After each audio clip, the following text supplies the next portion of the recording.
زمارو تاسو ته پته څه وخت مخکې سپریم کورټ یو فیصله کړې وه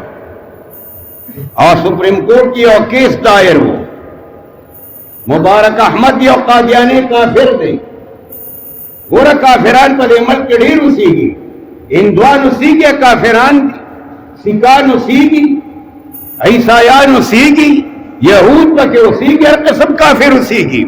خو هغوی ځان ته کافر وایي او هغوی پاکستان کې اوسېږي د پاکستان قانون منلو والا دي د پاکستان آئین منلو والا دي پاکستان د هغوی حفاظت کوي دغه ته ویلی شي هغه کافر چې هغه ذمي وي ذمي چې هغه جزیه ورکوي حکومت وقت ته او حکومت وقت د هغوی حفاظت کوي نو زما غرض دا دی چې قادیانی داسې کافر دی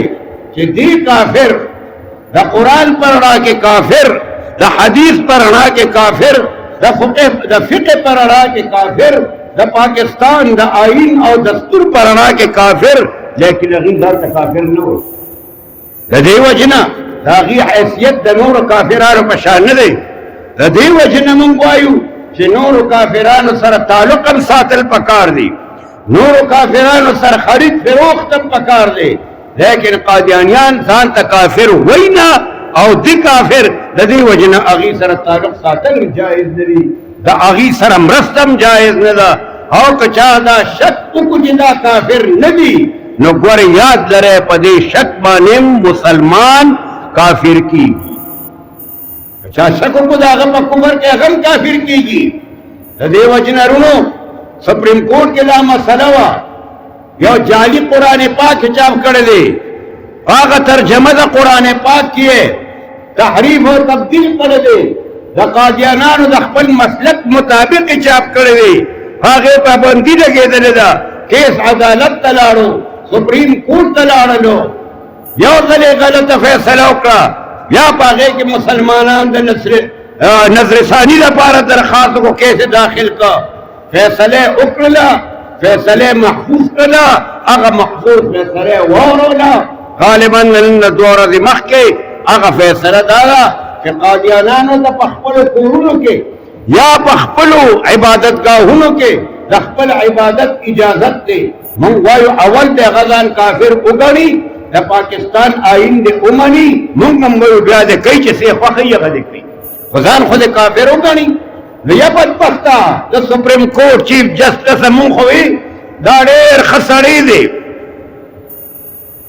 مونږ وی ډېر ښه سړی دی داسې وړه وړه ږیره یې پرېښودله ډېرې ښې ښې خبرې یې کولې لیکن معلومیږي دا چې دا هم قادیانیت نواز دی معلومیږي دا چې دا هم د غامیدي یار دی ځکه د غامیدي سره ډېر تعلق دی الله رب العزت دی دا به وایم چې خدای پاک دې ورته هدایت الله دې ورته هدایت وکړي څنګه چې د خلکو خیال و چې دا سړی ښه سړی دی الله دې هغسې کي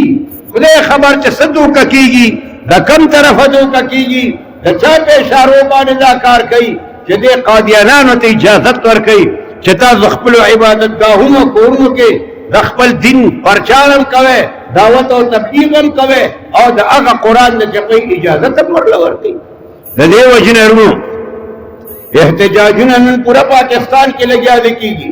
د جمعیت علماء اسلام د طرف نه او د عالمي مجلس تحفظ ختم نبوت د طرف نه دا د ختم نبوت د طرف نه ماته لیکل پورا راغلي دي په دې باندې نو زما ورونو نن احتجاجي مظاهره ده د قاسم علي خان جومات نه به انشاءالله العزیز وځي که چاته څه تکلیف نه وي بیماري نه وي څه ډېر ضروري کار یې نه وي نو په دغه پروګرام کې دغه احتجاج کې شرکت وکړئ د خپل پیغمبر سره د خپل محبت مظاهره وکړئ او زما ورونو دا چې دی کومه فیصله کړې ده موږ ورته وایو دا فیصله دې بدله کا دا فیصله دې بدله کا سبا به درته چا نقصان رسولی وي لکه د قادیانانو په شان بیا به د مجلس خلک ګناهګاره بیا به علما ګناهګاره دا څه پته لګېږي هم مسلمانانو کې جذباتي غوندې خلق هم شته مونږ خو د صبر مظاهره کوو خبره درته اورو ذهن ته پویو دی او که نه پوه نه شوې نو الله دې بیا تا سره پوه وکړي الله رب العزت دی